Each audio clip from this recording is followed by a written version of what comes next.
Well, hey friends, I am so excited that you have decided to journey with us on this 30-day video devotional towards better relationships. I am thoroughly convinced that 2014 is the year to do relationships better. And so I have invited a few of my friends, tremendous people and tremendous leaders in their respective fields of influence, to just sit with me as we discuss my new book called The People Factor. If you haven't gotten it, please drop everything and go out to get it, because I know that it's going to bless your life. We've been discussing chapters, and you know, this one is a big one today. Chapter 6, we're looking at everybody's got to give. I call it the law of sacrifice. And for many people, it's a bad word. A lot of people don't like to talk about sacrifice, let alone to give sacrifice or to do sacrifice. But I learned a long time ago that the way you spell love is not L-O-V-E. The way you spell love is sacrifice. And so many individuals have toxic relationships, unhealthy relationships. So many people are hurt unnecessarily because they are giving and giving and giving, but they're in relationships with people that won't give back to them and certainly are not willing to sacrifice anything for them. Steph, I know that you probably know what that feels like in all of your leading and doing what you've done at such a high level. Talk about that. Absolutely, Pastor. I've had lots of experiences with this, and most recently, I was actually reading my devotion, my morning devotion, and my title for it was to sacrifice things that I want.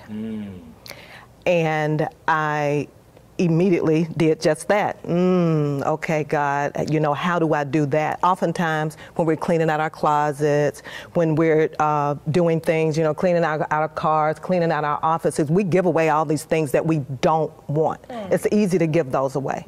But there are some negative things in our lives that we really still want. We got to learn to sacrifice those. Wow. And when you, even the way you started out about President Kennedy, you know, ask not what you can do for your country, but what your country can do for you, but what you can do for your country. And then you go on and say, you know, we have to start thinking about what we can do for others, not just what they do for us. And so I liken this to sacrificing what I want so that I can help others, because I feel like I'm also helping those people that I'm getting rid of. They might not know at the time, but obviously if they're not meant to be in my life and I feel like it's time for me to sacrifice them, no matter how hard it is that I want to keep them in my life, it's ultimately going to be the best thing for them to do, for us to separate and go in separate ways totally. This was one of those awesome chapters. All of them are awesome. You know, we keep saying that, but you know, sacrificing for a relationship, both good and bad, I think is the way that we have to go, and I'm there. Yeah, it's uncomfortable. It is very uncomfortable. So many times over the past few days, the word sacrifice has come up. But my sister posted something on social media about our parents. She just said, thank you. Thank you for being my parents, the way my parents sacrificed for me.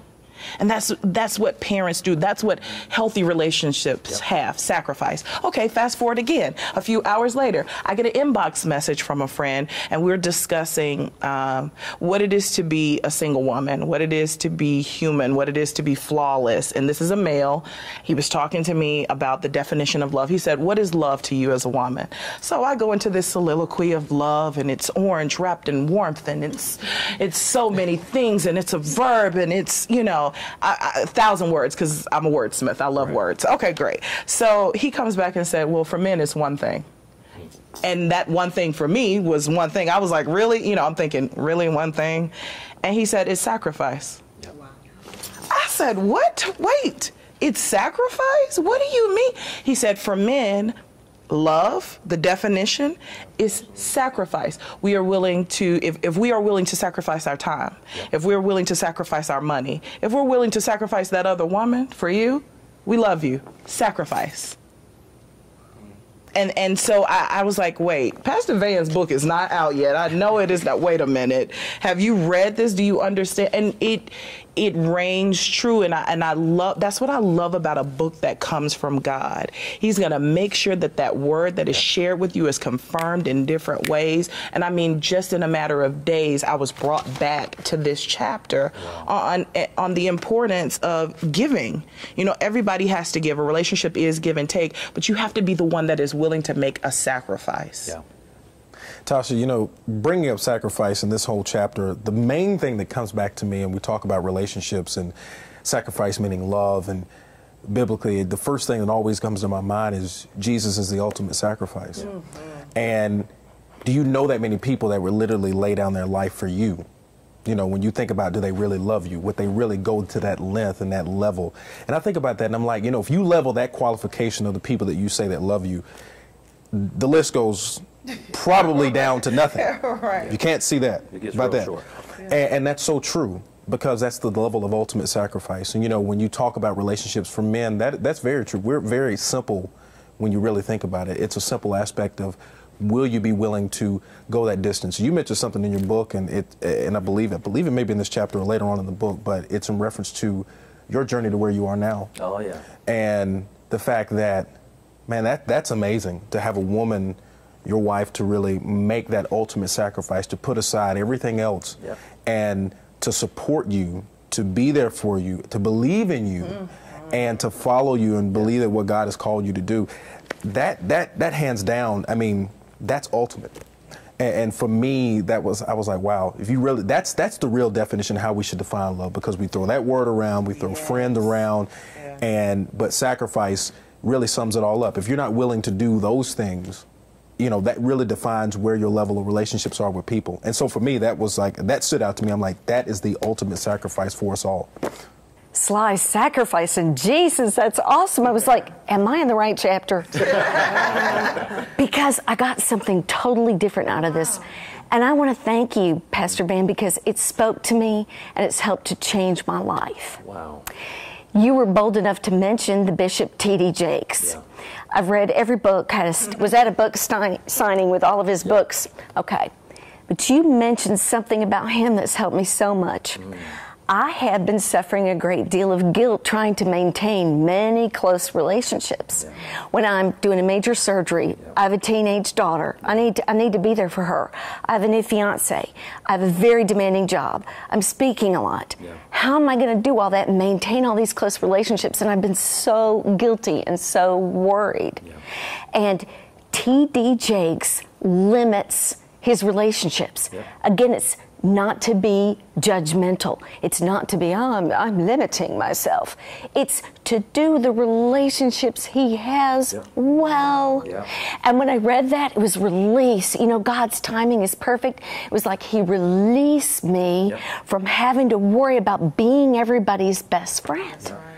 Well, guys, listen, we've had some tremendous discussion about sacrifice. And it is one of those subjects that a lot of people don't want to talk about, but is critical to all healthy relationships. And even Roxanne, your point about how sacrifice is required to even do relationships well. And sometimes it's sacrificing or limiting the amount of relationships you have. One of the things that I reference in the book, and Sly, you kind of touched upon it, is when I think about sacrifice and the benefit of sacrifice to relationships, I always think about my wife. You know, my wife has got her doctorate and she worked very hard to get that and get to that place educationally. And her dream job was to be a professor at a leading university. And she had all of that. And little did we know that God was going to uproot our whole lives and move us to Birmingham and tell us to plant a ministry. It wasn't in my wildest dreams. It's nothing that I wanted to do. And I was terrified. And one of the biggest reasons that I was afraid was because I was afraid that my wife would resent me for asking her to give up her dreams. But my wife was just tremendous. She never blinked an eye. She never thought about it. She was willing to sacrifice her whole career. And that's one of the things that is a part of every healthy relationship. Now, I'm not telling you that you got to give up everything, but I am saying that if you're going to be in a healthy relationship, you are going to have to give up something. And you're going to have to sacrifice things on a daily basis, because in a healthy relationship, two people sacrifice and give up for the other. And so what happens when that takes place is that both are replenished, because I'm sacrificing for you and you're sacrificing for me. So in many ways, we never lose. That's the benefit of sacrifice. Hey, we could talk for days about this. I'm so excited that you decided to join us on this 30-day devotional. If you haven't already, pick up the copy of The People Factor, share it with your friends, Facebook, tweet about it, tell everybody about our 30-day devotional. We'll be back tomorrow with so much more. Take care.